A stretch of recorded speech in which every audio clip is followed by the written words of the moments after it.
कौन है ये खूबसूरत गोल्फर जो सोशल मीडिया पर अपनी अदाओं से लड़कों को दीवाना बना रही है, और क्या है हलाल हॉलिडेज जिसको लेकर मुसलमानों के बीच इतना क्रेज बढ़ रहा है। वजह बेहद इंटरेस्टिंग है। और क्यों भारत का ये गांव 15 अगस्त को आजादी नहीं मनाता? क्या इनके तार आतंकवादियों से जुड़े हुए हैं या फिर ये सभी गद्दार हैं? जानेंगे आज। और हिमाचल प्रदेश के एक ऐसी रहस्यमय झील जिसके अंदर छिपा है अरबों खरबों का खजाना, जहाँ जाने से सरकार भी खौफ खाती है। लेकिन क्यों? सच्चाई जानकर आपके पसीने छूट जाएंगे। और अंत में जानेंगे आखिर क्यों तमिलनाडु में डॉक्टर मरीज का इलाज करने से पहले उसकी कॉस्ट पूछते हैं। मोदी सरकार में गरीबों के साथ ऐसा भेदभाव देखकर आपका खून खौल उठेगा। बस बने रहिएगा वीडियो के एंड तक। Fact number 12। दोस्तों, खेल जगत में कई ऐसे खिलाड़ी हैं जिनके खेल के साथ साथ उनकी खूबसूरती के भी चर्चे होते हैं, और ऐसी ही गोल्फर है ग्रेस चैरिस, जिसने अपने खेल के साथ साथ खूबसूरती से भी सुर्खियां बटोरी हैं। चैरिस एक अमेरिकन प्रोफेशनल गोल्फर है और उन्होंने काफी छोटी उम्र में गोल्फ खेलना शुरू कर दिया था। गजब बात तो यह है कि वो एक मॉडल भी है जो कि सोशल मीडिया पर अपनी हॉटनेस से छाई रहती हैं। ग्रेस चैरिस इतनी हॉट है कि उनके सामने हॉलीवुड से लेकर बॉलीवुड की एक्ट्रेस भी फीकी नजर आती हैं। इनके इंस्टाग्राम पर 1.5 मिलियन से भी ज्यादा फॉलोअर्स हैं, जो कि आए दिन चैरिस की पोस्ट पर लाइक्स की झड़ी लगा देते हैं। Fact number 11। हमारी ये दुनिया बेहद रहस्यमयी है, जहां ऐसे कई राज दफन है जिनके बारे में आज तक कोई नहीं जान सका। फॉर एग्जाम्पल, आप हिमाचल के मंडी जिले में मौजूद कमरू नाग झील को ही ले लीजिए, जहां सदियों से अरबों खरबों का खजाना छुपा हुआ है। झील का नाम घाटी के देवता कमरू नाग के ऊपर रखा गया है, जिनके बारे में कहा जाता है कि वो धरती के सबसे शक्तिशाली योद्धा थे। लेकिन कृष्ण जी ने एक शर्त से उनका सिर मांग लिया। लेकिन कमरू नाग की आखिरी ख्वाहिश थी कि वो पूरा महाभारत का युद्ध देखें। तब श्री कृष्ण ने उनके कटे हुए सिर को हिमालय के एक ऊंचे शिखर पर पहुंचा दिया। इन्हें पानी की दिक्कत ना हो इसलिए भीम ने वहां अपनी हथेली से वार करके एक झील बना दी थी, और तभी से ये झील वहां पर मौजूद है। बताया जाता है कि ये झील में इतनी अधिक मात्रा में सोना और हीरे जवाहरात हैं जो कि पूरी दुनिया पर राज किया जा सकता है। साथ ही ये मान्यता है कि यहाँ पर जो कोई इंसान इस झील में सोना चांदी चढ़ाकर मन्नत मांगता है, उसकी मन्नत पूरी हो जाती है। लेकिन ये सोना चांदी कभी भी झील से निकाला नहीं जा सकता, क्योंकि ये देवताओं का होता है, जिसकी रक्षा खुद नाग कुल के प्राणी करते हैं। Fact number 10। दोस्तों, क्या आप जानते हैं कि भारत में एक ऐसी भी जगह है जहाँ पर आप चले जाएंगे तो ऐसा लगेगा जैसे बाबा आजम के जमाने में आ गए हैं। दरअसल हम बात कर रहे हैं कर्नाटक के माथुर गांव की, जहां आपको हर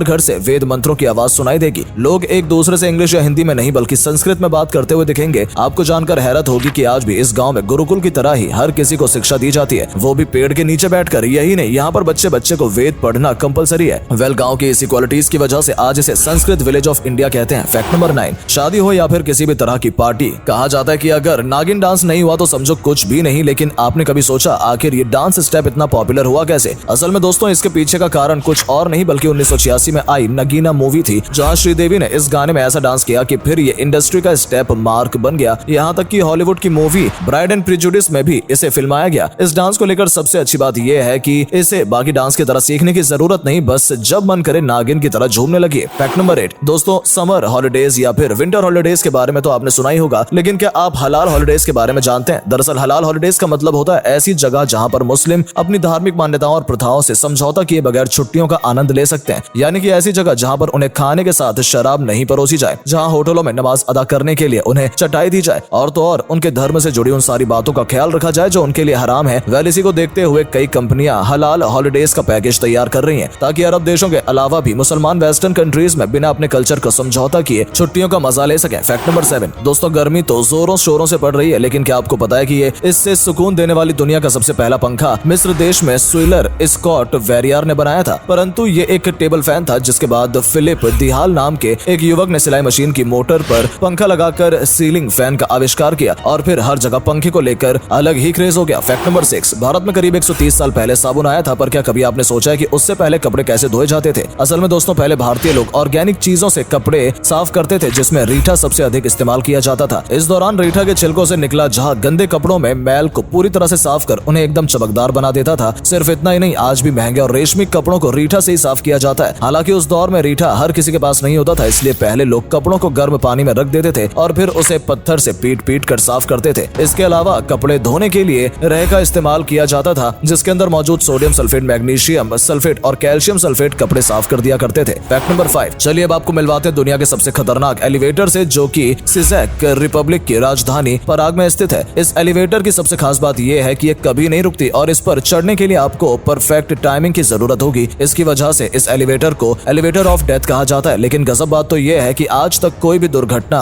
इससे रिकॉर्ड नहीं की गई है। Fact number 4। ये तो जग जाहिर है कि पूरे इंडिया 15 अगस्त को इंडिपेंडेंस डे बनाता है, लेकिन फ्रेंड्स, आपको जानकर हैरानी होगी कि भारत का एक ऐसा गांव भी है जहां 15 को नहीं बल्कि 18 अगस्त को आजादी मनाई जाती है, और ये काम करने से सरकार भी उन्हें रोक नहीं पाती। एक्चुअली में 1947 में जब देश आजाद हुआ तो हमें ये नहीं पता था कि कौन से स्टेट भारत में आएंगे और कौन से पाकिस्तान में। वेल इसी काम के लिए ब्रिटिशर्स ने साइरिल रेडक्लिफ को अपॉइंट किया, परंतु एक गलती की वजह से रेडक्लिफ ने वेस्ट बंगाल के छोटे से गांव शिबनिबाश को ईस्ट पाकिस्तान का हिस्सा डिक्लेयर कर दिया, जबकि इस गांव में सबसे ज्यादा लोग हिंदू थे। ऐसे में गांव के लोगों ने प्रोटेस्ट करना शुरू कर दिया। तब कहीं जाकर 17 अगस्त की रात में ये गलती सुधारी गई और 18 अगस्त की सुबह इस गांव में इंडियन फ्लैग लगाया गया। तब से लेकर अब तक ये गांव 18 अगस्त को अपना आजादी मनाता है। फैक्ट नंबर 3 फ्रेंड्स, वैसे तो हर एक फल का अपना अलग ही स्वाद है, लेकिन क्या आप जानते हैं हमारे बीच में एक ऐसा भी फल है जिसे खाने के बाद 30 मिनट खट्टा नींबू भी शहद जितना मीठा लगने लगता है। जी हाँ, और इस फल का नाम है मिरेकल फ्रूट, जिसके अंदर मौजूद मिरेक्लिन नामक केमिकल की वजह से ये चमत्कार होता है। फैक्ट नंबर 2 दोस्तों, हमारे देश में कई ऐसे मंदिर हैं जिनके अपने अलग ही रहस्य हैं, और उन्हीं में से एक है गुजरात के मेहसाना में मौजूद मुर्गियों वाली माता का मंदिर, जहां देवी बहुचारा माता की पूजा की जाती है और यहाँ दुनिया भर से किन्नर पूजा करने के लिए आते हैं। कमाल की बात तो यह है कि गुजरात के